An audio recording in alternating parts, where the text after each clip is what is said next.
अब दोस्तों गाची वेब सीरीज के एपिसोड नंबर 4 में हम देखते हैं कि ये लड़का भाभी के पास अपने कपड़े लेने के लिए आता है। ये जो भाभी होती हैं ये गांव के लोगों के कपड़ों पर इस्त्री करके ही अपना गुजारा चलाती हैं, क्योंकि दोस्तों ना तो इनका पति एक पैसे कमाता है और ना रात को इनके साथ कुछ कर पाता है। और दिन में जो भी ये पैसा कमाती हैं इसका नशेड़ी पति उनकी भी चोरी करके उनकी भी शराब पी लेता है। अब ये जो भाभी होती हैं इस सीधे साधे लड़के को वो वाले इशारे करने लगती हैं, जिससे कि ये लड़का भाभी के इशारों को समझ जाता है। फिलहाल तो ये लड़का अपने कपड़े लेकर यहाँ से चला जाता है और जब भाभी अपने कमरे में होती हैं तो ये लड़का फिर से मौका देखते ही भाभी के कमरे में आ जाता है। तो भाभी बोलती हैं कि तुम तो अपने कपड़े ले गए थे, तो अब यहाँ पर क्या लेने आए हो।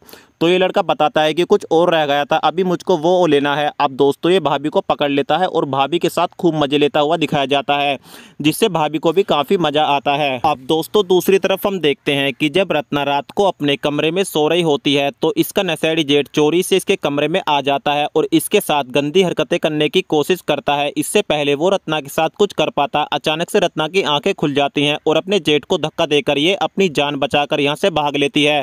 अब रत्ना गाँव की कुछ महिलाओं को अपने जेठ की इस गंदी हरकत के बारे में बताती हैं, तो ये गांव की महिलाएं इकट्ठा होकर इसके जेठ को सबक सिखाने का प्लान बना लेती हैं। अब जब रात को इसका ये नशेड़ी जेठ खेत पर सो रहा होता है तो गांव की महिलाएं अपने मुंह पर कपड़ा लपेटकर यहां पर आ जाती हैं और इसके जेठ के हाथ पांव बांधकर और इसके मुंह पर कपड़ा घेरकर इसकी खूब पिटाई करती हैं। और उसके बाद जब इसका जेठ बेहोश हो जाता है तो वो इसके कपड़े उतारकर यहां से ले जाती हैं कि जब सुबह को इसका जेठ गाँव की तरफ चले तो उसकी बदनामी हो। और दोस्तों कहानी का एपिसोड नंबर 4 भी यहीं पर समाप्त हो जाता है।